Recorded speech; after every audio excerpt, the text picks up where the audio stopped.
Okay, now let's look at using Swift Movies in the logo panel in Articulate Presenter.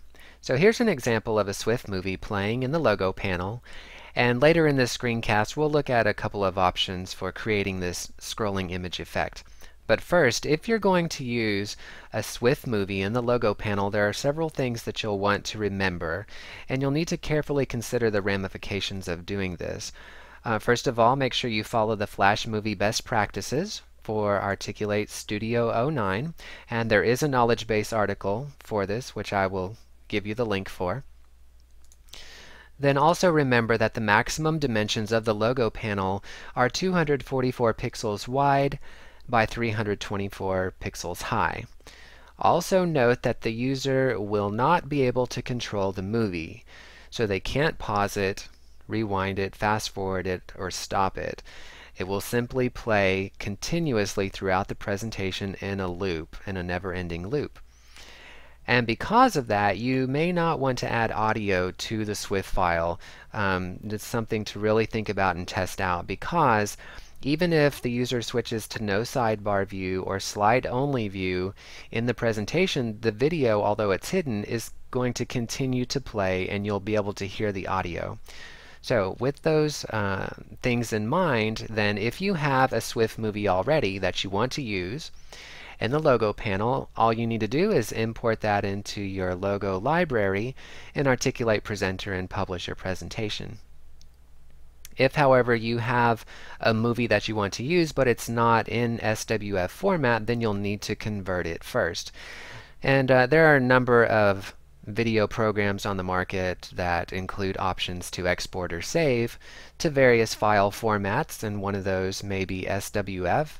So if you have a video program already, then you'll want to check that to see if you have that option.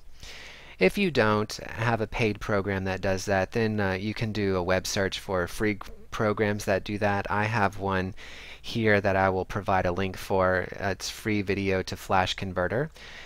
It's not my favorite program because when you exit, it does display an advertisement for other programs, but it is free and it does the job, so it's something that you could use.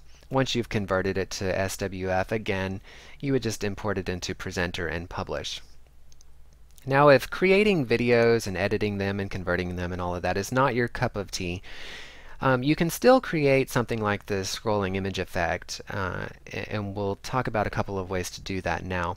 First of all, if you have all of your images and they're in PNG format, you can use PNG to Swift Converter by develotech.com. It is free, and I'll include a link for this again.